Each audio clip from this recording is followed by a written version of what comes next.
인구정책과 출산율 현금 지원을 넘어선 해법.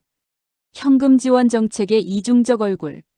전 세계적으로 저출산 문제 해결을 위해 현금 지원 정책이 각광받고 있지만 최근 연구 결과는 우리에게 복잡한 현실을 보여줍니다. 핀란드의 기본소득 실험은 놀라운 결과를 드러냈습니다.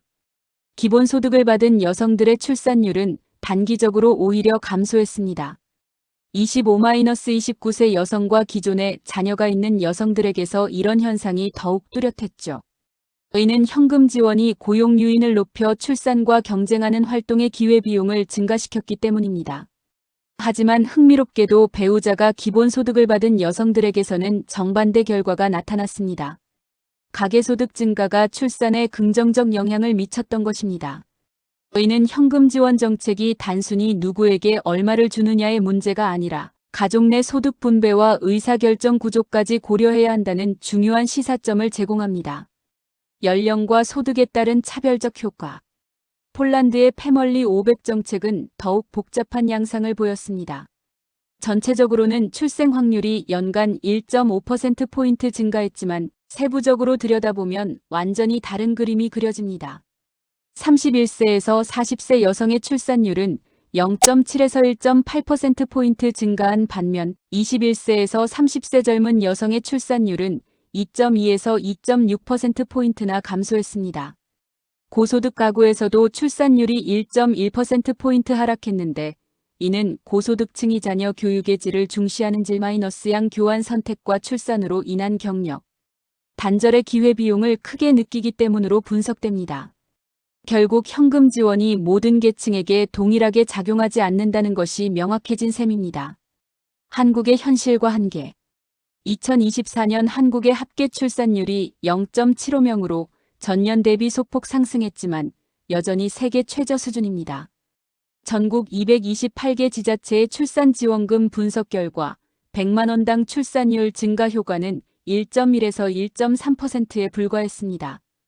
시군 담당자들조차 36%가 효과가 없다고 답했을 정도로 현금 지원의 한계는 명확합니다. 더 우려스러운 것은 지자체 간 과열 경쟁입니다.